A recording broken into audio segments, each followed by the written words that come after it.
Hello friends, welcome to बाइस winner. बच्चों, आज हम पढ़ेंगे मल्हार की पाठ्य पुस्तक में चैप्टर 4 का पार्ट 2। पिछली क्लास में हमने चैप्टर 4 का पार्ट 1 पढ़ा था और उसके प्रश्नोत्तर अच्छे से करे थे। तो आज की वीडियो में हम चैप्टर 4 का पार्ट 2 के प्रश्नोत्तर अच्छे से करेंगे और समझेंगे। बच्चों, अगर आपके कोई भी क्वेश्चन वगैरह हो तो आप कमेंट करके ज़रूर पूछ सकते हो। अगर आपको किसी और सब्जेक्ट की वीडियो चाहिए तो आप प्लेलिस्ट में जाके उस वीडियो को अच्छे से पढ़ सकते हो और समझ भी सकते हो। तो चलिए स्टार्ट करते हैं। अब हम पाठ से आगे आपकी बात का धरती की गुल्लक में जल राशि की कमी ना हो, इसके लिए आप क्या क्या प्रयास कर सकते हैं, अपने सहपाठियों के साथ चर्चा करके लिखिए। तो हमें अपने दोस्तों के साथ ये चर्चा कर कर लिखना है। तो चलो देखते हैं इसका आंसर क्या है।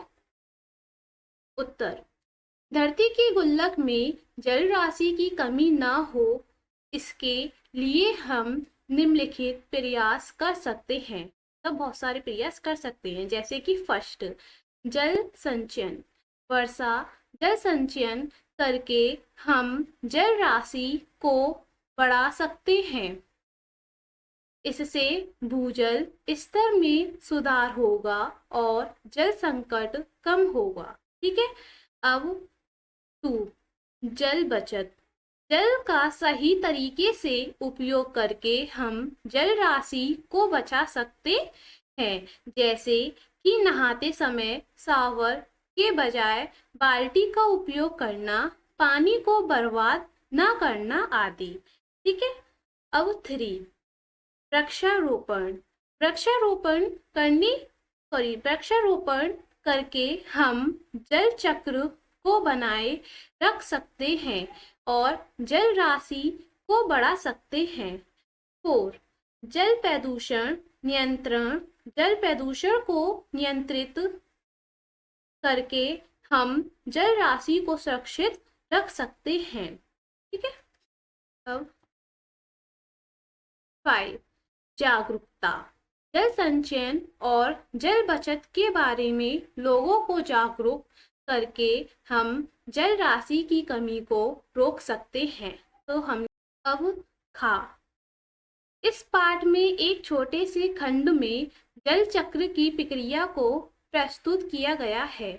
उस खंड की पहचान करके और जल चक्र को चित्र के माध्यम से प्रस्तुत करें। तो हमें चित्र के माध्यम से प्रस्तुत भी करना है। ठीक है। तो हम देखते हैं उत्तर। फर्स्ट, वाष्पीकरण। सूरज की गर्मी से जल स्रोतों, नदी, झील, समुद्र का पानी भाप बनकर ऊपर उठता है। जो नदी और झील समुद्र का पानी जो होता है वो भाप बनकर क्या होता है, ऊपर उठता है। 2, संघनन। भाप बादलों के रूप में संघनित हो जाती है। ठीक है। थर्ड, वर्षा। बादल भारी होकर वर्षा के रूप में पानी गिराते हैं। फोर्थ, जल का संचयन और पुनः वाष्पीकरण। वर्षा का जल पुनः पृथ्वी पर पृथ्वी पर एकत्र होता है और प्रक्रिया फिर से शुरू होती है। ठीक है। का आपके द्वारा बनाए गए जल चक्र के चित्र का विवरण प्रस्तुत कीजिए। जो हमारे द्वारा बनाए गए हमें जल चक्र का विवरण प्रस्तुत करना है यहाँ पर। ठीक है। जैसे कि जल चक्र चित्र का विवरण। चित्र में जल वशीकरण, बादल का निर्माण, वर्षा और जल का पृथ्वी पर पुनः लौटने की प्रक्रिया को दर्शाया गया है। ठीक है। अब है सृजन। अब हम सृजन देखेंगे। का कल्पना कीजिए कि किसी दिन आपके घर में पानी नहीं आया, आपको विद्यालय जाना है। आपके घर के समीप ही एक सार्वजनिक नल है। आप बाल्टी आदि लेकर वहां पहुंचते हैं और ठीक उसी समय आपके पड़ोसी भी पानी लेने पहुंच जाते हैं। आप दोनों ही अपनी अपनी बाल्टी पहले भरना चाहते हैं। तो ऐसी परिस्थिति में आपस में किसी प्रकार का विवाद तू तू मैं ना हो, यह ध्यान में रखते हुए 5 संदेश वाक्य स्लोगन तैयार कीजिए। हमें क्या करना है कि मान लीजिए कि आपके घर में पानी नहीं आ रहा है, ठीक है, और आपको विद्यालय जाना है। फिर आपके घर के समीप एक नल है, सार्वजनिक नल है, जैसे कि ये, ठीक है, ये नल है नहीं। फिर आपके घर के सामने नल है, आप बाल्टी आधी लेकर वहां पे पहुंच जाएं। अब आप बाल्टी लेकर वहां पे पहुंच जाएं, ठीक उसी समय आपके पड़ोसी भी वहां पर आ जाएं। ठीक है, फिर जैसे कि अब दोनों ही अपनी अपनी बाल्टी पहले भरना चाहते हैं। सोच लो कि आप पहले, मतलब आप हो और एक आपका पड़ोसी है, वो कहता है कि पहले मैं भरना चाहता हूँ और आप कहते हो कि पहले मैं भरना चाहता हूँ। तो उस समय ऐसी परिस्थिति में आपस में किसी भी प्रकार का विवाद नहीं होना चाहिए, मतलब लड़ाई नहीं होनी चाहिए, तू मैं नहीं होना चाहिए। तो यह ध्यान रखते हुए हमें 5 संदेश वाक्य स्लोगन हमें तैयार करने हैं। तो ऐसी परिस्थिति में हम क्या कर सकते हैं जिससे कि लड़ाई ना हो और मतलब अच्छे से सॉल्व हो जाए कि मैं पानी भर सकूं। तो ऐसी परिस्थिति में हमें क्या करना चाहिए, तो देखते हैं। उत्तर फर्स्ट, पानी बटेगा सबके साथ, हम हैं सब साथ साथ। पहला उपाय हम सोचेंगे कि पानी बटेगा सबके साथ और हम सब हैं साथ साथ। दूसरा, हम सबका पानी, हम सबका सम्मान। थर्ड, प्यास बुझाइए, पड़ोसी का धर्म भी निभाइए। फोर्थ, पड़ोसी की प्यास बुझाए, प्यार और सहयोग बढ़ाए। 5, पानी की एक एक बूंद पड़ोसी के लिए भी जरूरी है। ठीक है, तो हमने ये 5 स्लोगन लिखे हैं, तैयार कर दिए, ये रहे, तो आप भी कर सकते हो, ये बिल्कुल सही है। आगे देखते हैं वो। सूरज, समुद्र, बादल, हवा, धरती, फिर बरसात की बूंदें और फिर बहती हुई एक नदी और उसके किनारे बसा तुम्हारा हमारा घर, गांव या शहर। तो इस वाक्य को पढ़कर आपके सामने कोई एक चित्र उभर आया होगा। उस चित्र को बनाकर उसमें रंग भरिए। यहाँ पे हमें कोई चित्र बनाना है, जैसे कि सूरज, समुद्र, बादल, हवा, धरती, फिर बरसता बरसात की बूंदें और फिर बहती हुई एक नदी और उसके किनारे बसा तुम्हारा हमारा घर, गांव या शहर। तो हमें यहाँ पे इसी तरह का कोई एक चित्र बनाना है। तो आपको यहाँ पर चित्र खुद बनाना है, जैसे कि आप यहाँ पे घर बना देना, यहाँ पे पेड़ पौधे बना देना, और यहाँ पे सूरज, समुद्र, जो नदी बहती है ना, ऐसे मेरे पे ड्राइंग ज़्यादा अच्छी नहीं आती, इसलिए मैंने आपको बता दिया है कि यहाँ पे समुद्र बना देना, यहाँ पर सूरज बना देना। का ये चित्र आपको खुद बनाना है, ठीक है। तो आपको यह क्वेश्चन खुद करना है, फिर चित्र बनाकर उसमें आपको रंग भी भरने हैं, ठीक है। तो चलिए अब हम पढ़ेंगे सबका पानी। सभी को अपनी आवश्यकता के अनुसार पर्याप्त पानी कैसे मिले, इस विषय पर एक परिचर्चा का आयोजन करें। परिचर्चा के मुख्य बिंदुओं को आधार बनाते हुए रिपोर्ट तैयार करें। तो हमें रिपोर्ट तैयार करनी है, तो देखते हैं। उत्तर, हम रिपोर्ट ऐसे लिख सकते हैं, जैसे कि विषय, पहले हम विषय लिखेंगे। विषय में हम लिखेंगे सभी को अपनी आवश्यकता के अनुसार पर्याप्त पानी कैसे मिले, ठीक है। फिर हम स्थान लिखेंगे, सर्वोदय विद्यालय सवा कक्ष, यहाँ पे जो स्थान होगा वो लिख दोगे, ठीक है। फिर हम तारीख लिखेंगे, तिथि मतलब दिनांक लिखेंगे 23 अप्रैल, और जो भी आपको लिखना है वो लिख देना, ठीक है। अब हम यहाँ पे परिचय लिखेंगे। परिचय में क्या लिखेंगे, अब हम पानी मानव जीवन की मूलभूत आवश्यकता है, लेकिन बढ़ती जनसंख्या, शहरीकरण और जल संसाधनों का असंतुलित दोहन इसे संकट में डाल रहा है। इसी समस्या की गंभीरता को समझने के लिए हमारे विद्यालय में एक परिचर्चा का आयोजन किया गया है, ठीक है। इस तरीके से हम परिचय लिख देंगे। फिर हम लिखेंगे परिचय के मुख्य बिंदु, फिर हम इसके मुख्य बिंदु लिखेंगे एक एक करके, जैसे कि पहला बिंदु जल संचरण के तरीके। उसमें हम लिखेंगे वर्षा जल संचयन को अपनाना, घरेलू जल का पुनः उपयोग करना और नलों से टपकते पानी को रोकना। तो पहले में हम ये मुख्य बिंदु लिख देंगे। दूसरा हम लिखेंगे समान जल वितरण। इसमें हम लिखेंगे सभी क्षेत्रों तक समान रूप से जल आपूर्ति, और दूसरा पॉइंट लिखेंगे जल वितरण में पारदर्शिता लाना। ठीक है, अब हम थर्ड लिखेंगे। थर्ड में हम क्या लिखेंगे? जन जागरूकता अभियान। इसमें हम लिखेंगे जल ही जीवन है जैसे अभियानों को बढ़ावा देना। ठीक है, और फिर हम दूसरा पॉइंट लिखेंगे, स्कूलों और पंचायतों में जल बचाओ कार्यक्रम आयोजित करना। ठीक है, फोर्थ फोर्थ में है तकनीकी उपायों का प्रयोग। इसमें हम क्या पॉइंट लिखेंगे? ड्रिप और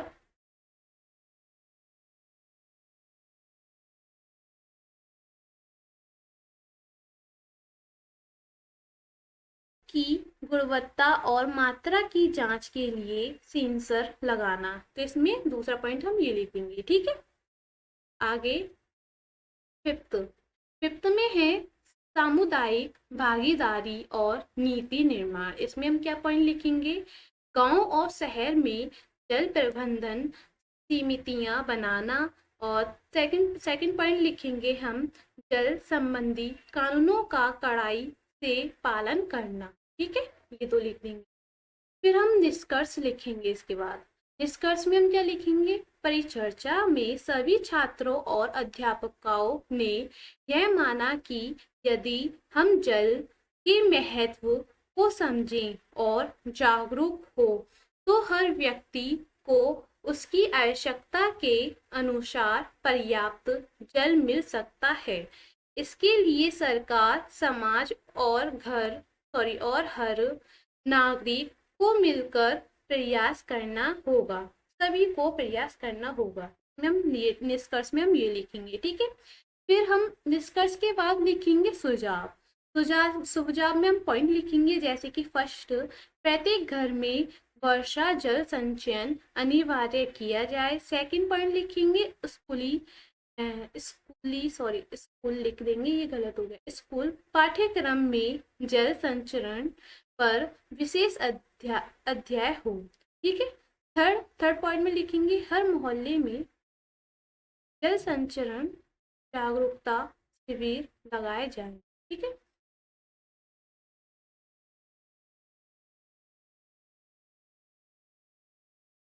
फिर इसके बाद हम लिखेंगे रिपोर्ट प्रस्तुतिकर्ता। यहाँ पे अपना नाम लिख देना और सर्वोदय विद्यालय लिख देना, यहाँ पे दिनांक लिख।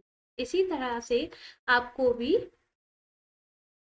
रिपोर्ट तैयार करनी है। तो मैंने आपको बता दिया है कि रिपोर्ट कैसे लिखनी है, इसी तरह से आपको भी यह रिपोर्ट लिखनी है। ठीक है, अब हम पढ़ेंगे दैनिक कार्यों में पानी। ठीक है, का क्या आपने कभी यह जानने का प्रयास किया है कि आपके घर में एक दिन में औसतन कितना पानी खर्च होता है? और अपने घर में पानी के उपयोग से जुड़ी एक तालिका बनाइए। इस तालिका के आधार पर पता लगाइए। हमें इसमें ये बताना है कि हमारे घर में एक दिन में कितना पानी खर्च होता है, और अपने घर में पानी का उपयोग मतलब हम अपने घर में पानी का उपयोग कितना करते हैं। तो हमें उसी के आधार पर इससे जुड़ी हमें एक तालिका बनानी है, और उस तालिका के आधार पर हमें पता लगाना है कि फर्स्ट, घर के कार्यों में एक दिन में लगभग कितना पानी खर्च होता है। हमारे जो घर का कार्य काम वगैरह होते हैं उसमें लगभग कितना पानी खर्च होता है, हमें वो बताना है। जैसे कि बाल्टी, घड़े या किसी अन्य बर्तन को मापक बना सकते हैं। हम इसमें से किसी को ही मापक बना सकते हैं, और हमें बताना है कि हमारे घर के कामों में कितना पानी लगभग खर्च होता है। ठीक है, तो ये आपको खुद करना है। कितना पानी खर्च होता है आप यहाँ पे लिख देना। ठीक है, सेकंड, आपके माँ और पिता या घर के अन्य सदस्य पानी बचाने के लिए क्या क्या उपाय करते हैं? जो आपके माँ और पिता हैं वो पानी को बचाने के लिए कौन कौन से उपाय करते हैं, वो आपको यहाँ पर खुद लिखना है। ठीक है, सेकंड क्वेश्चन, क्या आपको अपनी आवश्यकता अनुसार पानी उपलब्ध हो जाता है? यदि हाँ तो कैसे, यदि नहीं तो क्यों? तो हमें ये देखना है। उत्तर, हाँ, हमें आवश्यकता अनुसार पानी उपलब्ध हो जाता है, क्योंकि फर्स्ट, हमारे घर में नगर निगम की नियमित जल आपूर्ति होती है। सेकंड, टंकी और मोटर की सहायता से पानी संग्रहित किया जाता है। थर्ड, कभी कभी गर्मियों में पानी की कटौती होती है, लेकिन भंडारण से काम चल जाता है। यदि नहीं मिलता, अगर हमें पानी नहीं मिलता, तो उत्तर हमारा यह हो सकता है, गर्मियों में पानी की कमी हो जाती है और टैंकर मंगवाना पड़ता है। पानी की कमी हो जाती है, फिर हमें टैंकर भी मंगवाना पड़ता है। ठीक है, अब हम करेंगे बिन पानी सब सून। बिन पानी सब सून, अब हम ये करेंगे। ठीक है, इसका का फर्स्ट क्वेश्चन, पाठ में भूजल स्तर के कम होने के कुछ कारण बताए गए हैं, जैसे तालाबों में कचरा फेंक कर भरना आदि। भूजल स्तर कम होने के और क्या क्या कारण हो सकते हैं, पता लगाइए और कक्षा में प्रस्तुत कीजिए। इसके लिए आप अपने सहपाठियों, शिक्षकों और घर के सदस्यों की भी हम सहायता ले सकते हैं। तो चलिए देखते हैं इसका उत्तर। उत्तर, तालाबों में कचरा भरने के अलावा और भी कारण हैं, जैसे कि फर्स्ट, अत्यधिक जल दोहन, जरूरत से ज्यादा पानी खींचना और खासकर खेती और उद्योगों में। ठीक है, सेकंड, बारिश का जल जमीन में न समाना, जमीन पक्की होने के कारण पानी नीचे नहीं जा पाता है। ठीक है, थर्ड, पेड़ पौधों की कटाई, वृक्ष जल को जमीन में जाने में मदद करते हैं, उनके कटने से जल संचरण घटता है। ठीक है,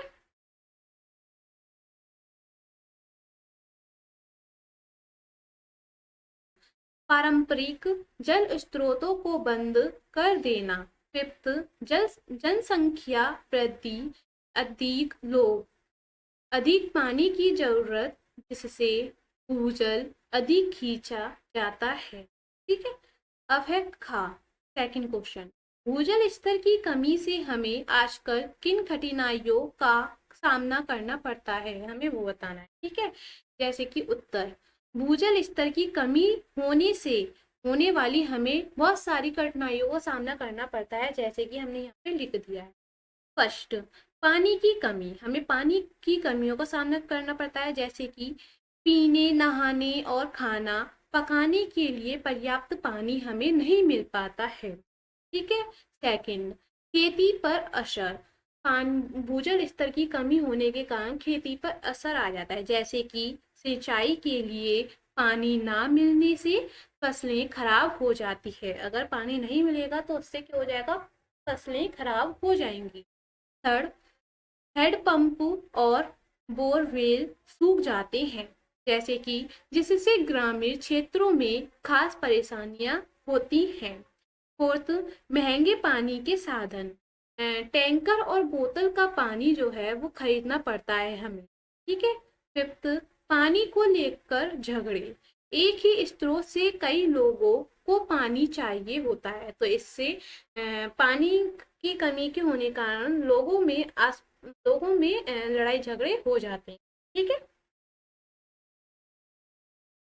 मैं आपको जितने भी क्वेश्चन बता रही हूँ वो बिल्कुल सही है, आप अपनी कॉपी में कर सकते हैं और अपनी मैम को भी दिखा सकते हैं। ठीक है, अगर वीडियो अच्छी लगा के तो आप वीडियो को लाइक भी कर दिया करो। कुछ बच्चे ऐसे होते हैं कि वीडियो को लाइक नहीं करते हैं और ऐसे ही चले जाते हैं।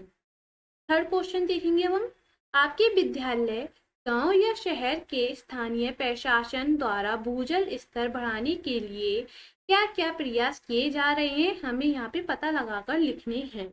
तो जैसे कि उत्तर, स्थानीय प्रशासन द्वारा किए जा रहे प्रयास, तो ये हमने नीचे लिख दिए इसके प्रयास कौन कौन से किए जा रहे, जैसे कि फर्स्ट प्रयास किया जा रहा है कि जल संचरण अभियान, जल शक्ति अभियान, जल बचाओ जैसी योजनाएं की जा रही है। ठीक है, सेकंड, वर्षा जल संचयन, घरों, स्कूलों और सरकारी इमारतों में अनिवार्य किया गया है।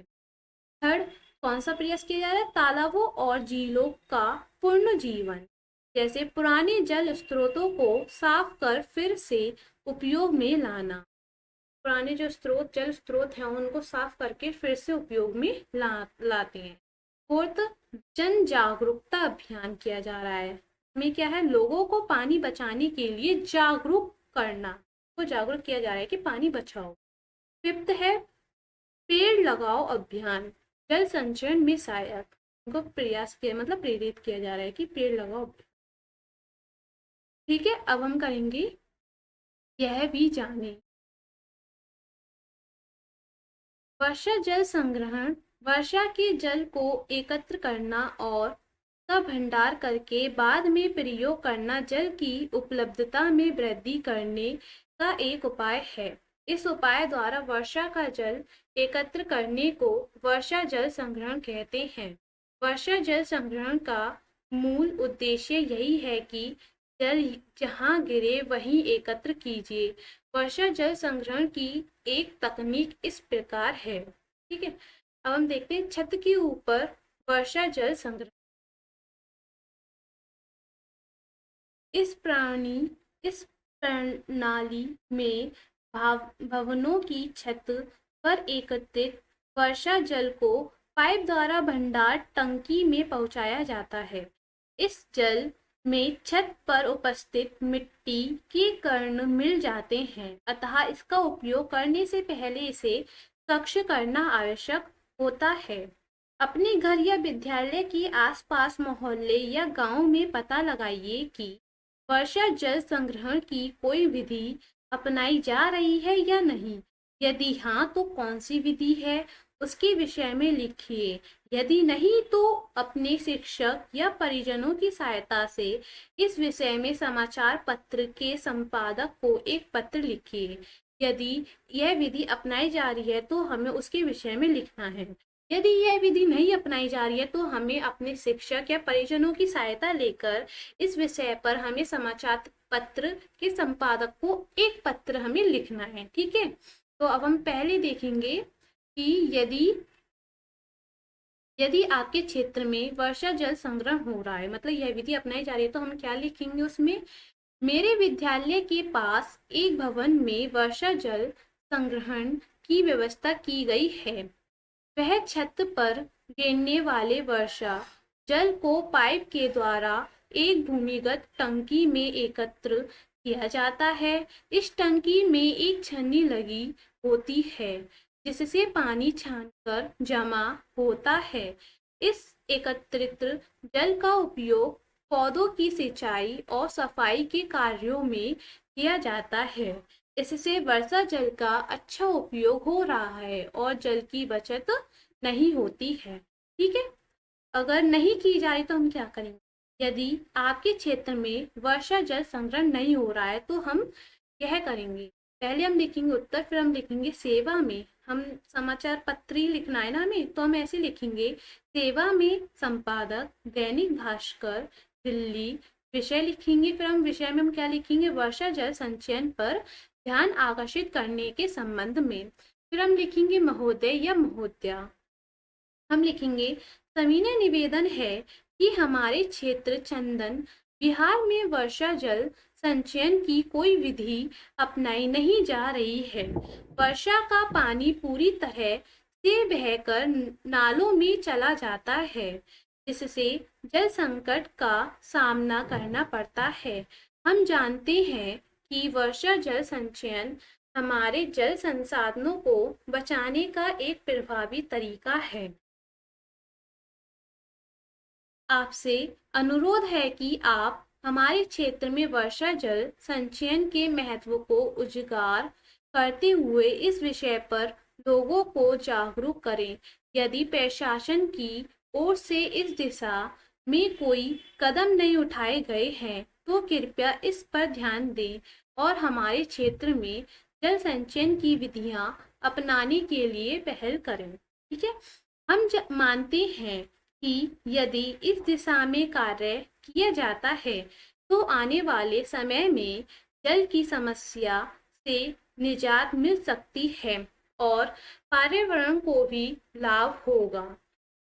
सहायता और इस विषय पर ध्यान देने के लिए हम आपके आभारी होंगे। धन्यवाद। आपको इसी तरह से एक पत्र लिखना है। अगर यदि आपके क्षेत्र में वर्षा जल संग्रहण नहीं हो रहा है तो आपको इसी तरह से एक पत्र उनको लिखना है। यदि हो रहा है तो आपको ये लिखना है। ठीक है, तो मैंने दोनों चीज बता दी है, तो आप लिख लेना अच्छे से। ठीक है, अब हम करेंगे आज की पहेली। अब हम आज की पहेली करेंगे। जल के प्राकृतिक स्रोत हैं वर्षा, नदी, झील और तालाब। दिए गए वर्ग में जल और इन प्राकृतिक स्रोतों के समानार्थी शब्द ढूंढिए और लिखिए। हमें यहाँ पे समानार्थी शब्द देखने ढूंढने हैं और लिखने भी हैं, ठीक है। देखते हैं, तो देखते हैं समानार्थी हमें शब्द ढूंढने हैं। तो पहला होगा मेघ। क्या है पहला? मेघ, ठीक है। दूसरा देखते हैं हम, जलाशय, ठीक है। अब तीसरा देखते हैं कौन सा हो सकता है, सरोवर, ठीक है। अब फोर्थ देखेंगे, ताल। अब कौन सा हो सकता है, तटिनी। समानार्थी शब्द ढूंढे ना हम, वो देख रहे हैं, ठीक है। फिर अब है प्रवाहिनी। अब और कौन सा हो सकते हैं, हो सकते हैं अब बारिश, ठीक है। नेक्स्ट है तरंगिनी। और कौन से हो सकते हैं? तो बस अब इतने ही है समानार्थी शब्द मैंने ढूंढ दिए। तो आज की पहेली में हमने ये करा था। तो उम्मीद करती हूँ कि आपको आज की वीडियो अच्छी लगी हो और प्रश्न उत्तर अच्छे से समझ में आ गए हो। अब हम मिलेंगे अगली नेक्स्ट वीडियो में। अगर वीडियो अच्छी लगे तो वीडियो को लाइक कर देना और चैनल को